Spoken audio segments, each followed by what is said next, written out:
নমস্কার বন্ধুরা, আপনাদের সবাইকে ফোর সন্ধ্যা চক্রবর্তী অফিসিয়াল চ্যানেলে স্বাগত।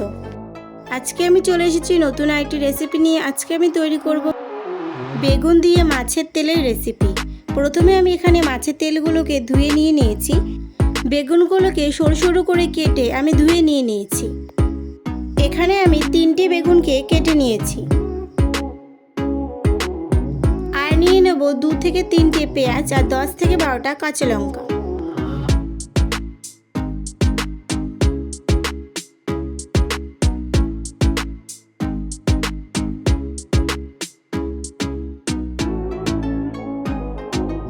এরপর কড়াইতে সর্ষের তেল দিয়ে তেলটা গরম করে এর মধ্যে আমি পেঁয়াজ আর লঙ্কাগুলোকে ভেজে নেব।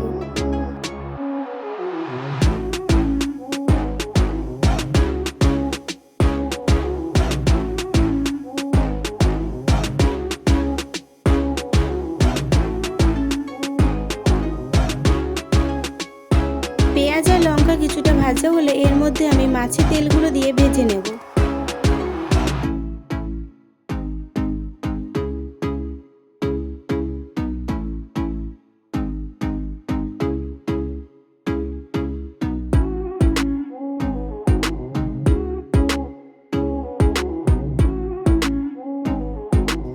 মাছের তেলটা কিছুটা ভাজা হলে এর মধ্যে আমি কেটে রাখা বেগুনগুলো দিয়ে দেব।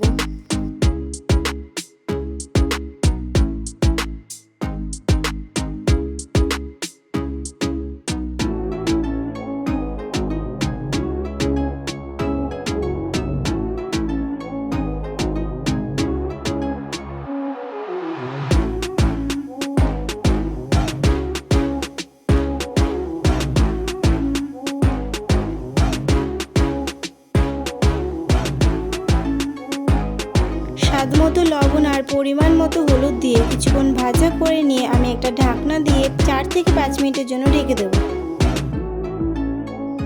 এরপর ঢাকনা তুলে কিছুক্ষণ নাড়াচাড়া করে নিতে হবে আর খুন্তির সাহায্যে বেগুনগুলোকে এভাবে ভেঙে দিতে হবে।